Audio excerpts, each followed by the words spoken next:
Hey, what's up guys? Welcome back to FaZe in Orbit. My name's FaZe and you can be an Orbiter by pressing that subscribe button. How you doing? Today I'm talking about PlayStation Now, the forgotten streaming service that's been around for ages now really.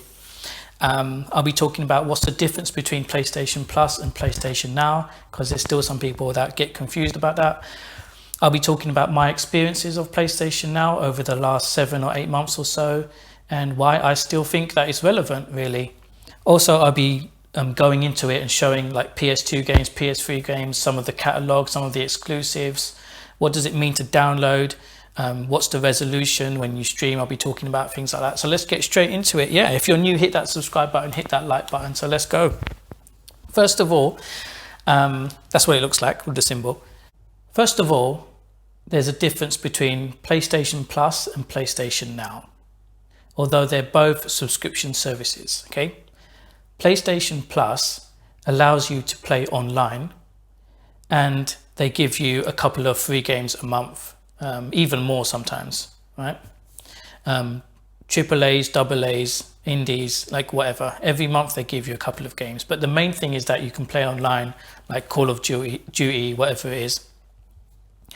PlayStation Now is also a subscription service that allows you to stream games from the last 3 generations, so PS2, PS3 and PS4.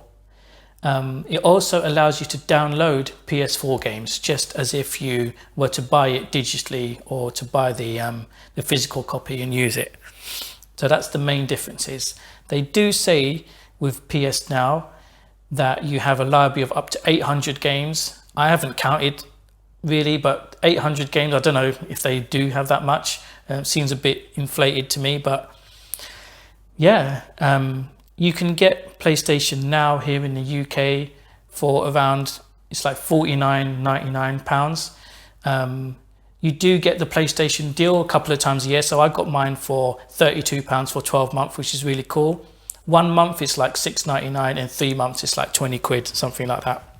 So it's pretty decent for anyone who wants to go in and play PlayStation exclusives. Now you can also have PlayStation Now on your PC by downloading the PlayStation Now app. So if you wanted to, let's say, play Bloodborne or play Uncharted or something like that, you could just get it for a month or so and play it on your PC. Now let's talk about resolution. So if you're streaming a game off PS Now, you can only stream that game to a maximum of 720p resolution. However, if you download a PS Now game, you can play at its native resolution, basically. So let's just say all of the PS4 games are downloadable. So I can just download something and play it at like 1080p, but if I'm streaming at 720p.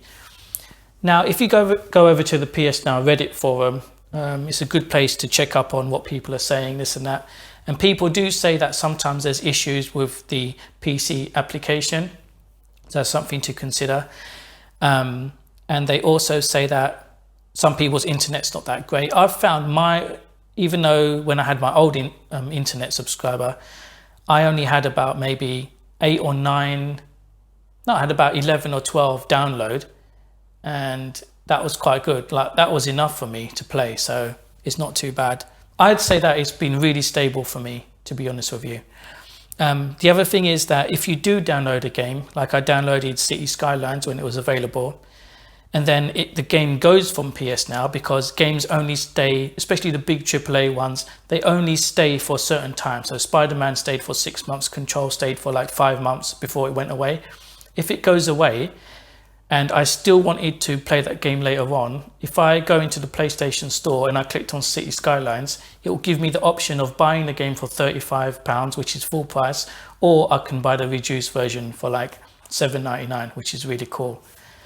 Every first Tuesday of the month is when PlayStation Now release their new games. So let's not waste any more time and jump straight into it.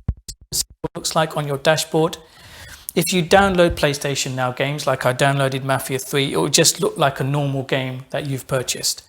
If, however, I'm streaming a game like Daytona USA, you'll have that little PlayStation Now symbol saying that you're streaming a game off the service. Let's just jump straight in to PlayStation Now. Let me know, guys, in the comments what subscription services you use, whether you're thinking about jumping in. Do you have Game Pass? Do you have PS Now, Stadia, or new Amazon Luna, which is coming out soon?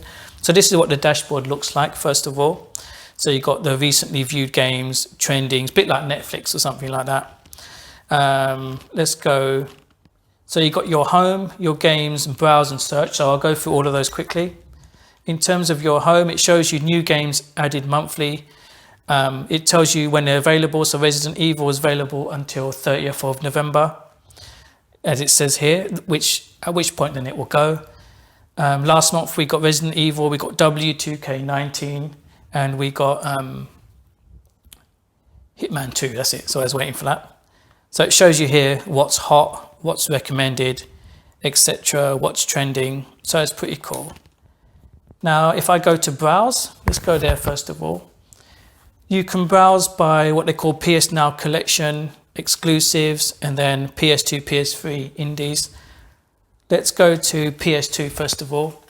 Now, feel free to watch the video back and slow it down if you want to go through all the games. So there aren't that many PS2 games, which is one of the criticisms of PS Now. And I would love to see some other PS2 games added. Sorry, they have like Red Faction, etc. That's all they have. Dark Cloud, Destroy All Humans. So there's nothing really special on there. These are all streaming, like I said. Let's go into PS3 games.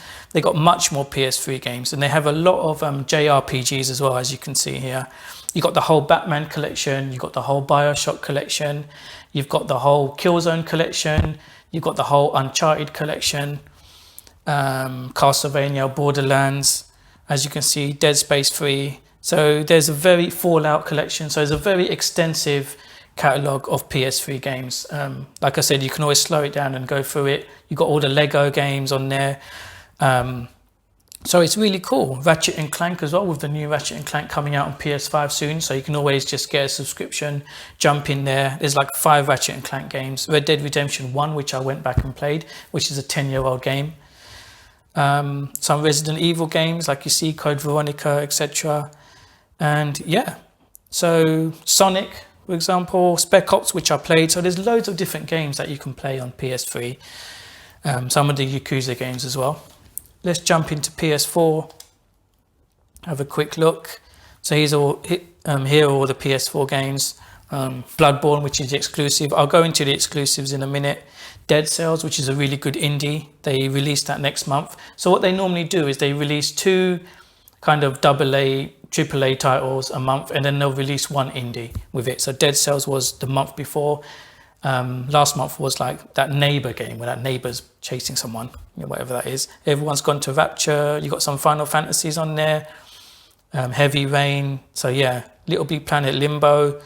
Some really classic games you've got on PS4. And all the PS4 games, like I said, are downloadable. Shadow Complex, which is a brilliant game that I played over lockdown. Tachyon Project's a really good game. Yeah. So I would say if you're interested in playing those PS4 games, even if you don't have a PS4, like I said, you can always get it on PC, or you can pay for PS Now. Let's just show you some of the exclusives on there, then I'll go to indies. So here's some of the exclusive games. Like I said, you've got Bloodborne on there, Dead Nation, Flower, really relaxing game. God of War collection, which I was meant to go back to. They don't have God of War 2018. It was released on there, I believe, last year as a AAA, but then it was removed. Same with like Spider-Man and Control and stuff like that. Whether they come back, I'm not sure. If you're a PlayStation Now subscriber for a long time and you know whether they'll come back, let us know in the comments. Journey, like I said, Killzone. Yeah, Shadow of the Beast, classic game. They got Altered Beast as well. Tearaway, which is a game that I played on the Vita. Last of Us, it's not the remastered, it's the original version. Until Dawn. So yeah, that's pretty cool. Let's jump into the indies real quick. Abzu, which I've played pretty good. You've got Braid, Broken Age. Yeah, so it's really, so there's some of the indies on there. Now let's go back. So you can also browse by like genre, theme, look and feel, or game mechanics, which I think is pretty cool.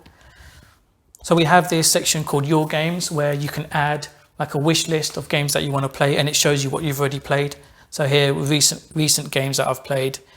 And the best thing about this is, for me, is that PlayStation now allows you to just jump in and try stuff. A lot of these games I wouldn't have paid even probably £10 for, but because I can go in and try it, PUBG's on there, because I can go in and try it, I might as well. You know, I played Arkham City and Arkham Knight on there, and they got Arkham Origins.